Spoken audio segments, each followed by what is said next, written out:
আসসালামু আলাইকুম রহমতুল্লাহি ওবরাকাতু। আজকে আমরা আমাদের সপ্তম শ্রেণীর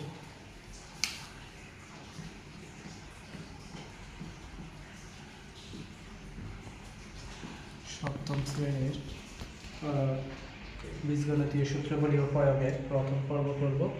এখানে হচ্ছে আমাদের 1 থেকে 8টা প্রশ্ন আছে। এই 8টা প্রশ্ন আজকে আমরা সলভ করব, যদি আল্লাহ সুযোগ করে দেয় আর কি।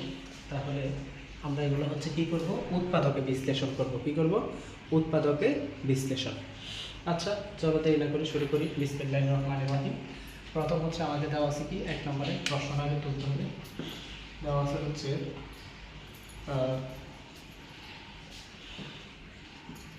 x স্কোয়ার প্লাস হচ্ছে xy plus zx plus yz। ওকে, এখান থেকে প্রথম আমি কি করব, এখান থেকে একটা x কমন নিব। ঠিক আছে, কমন নিলে এখানে একটা x থাকে, এখানতে x কমন নিয়ে নিছি, তার মানে x নাই, একটা y থাকে।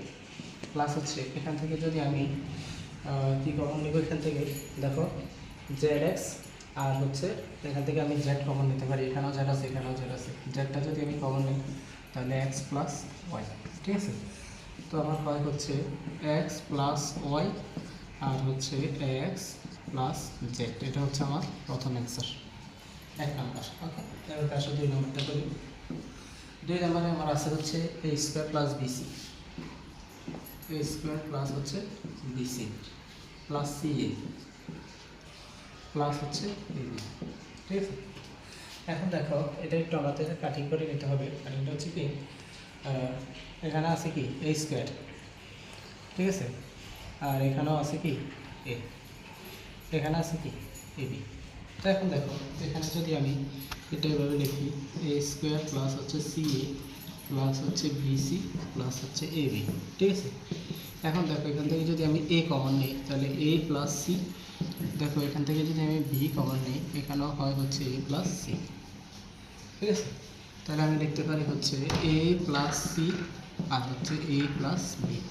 এটা হচ্ছে আমার অ্যান্সার, এটা হচ্ছে আমার 2 নম্বরের অ্যান্সার।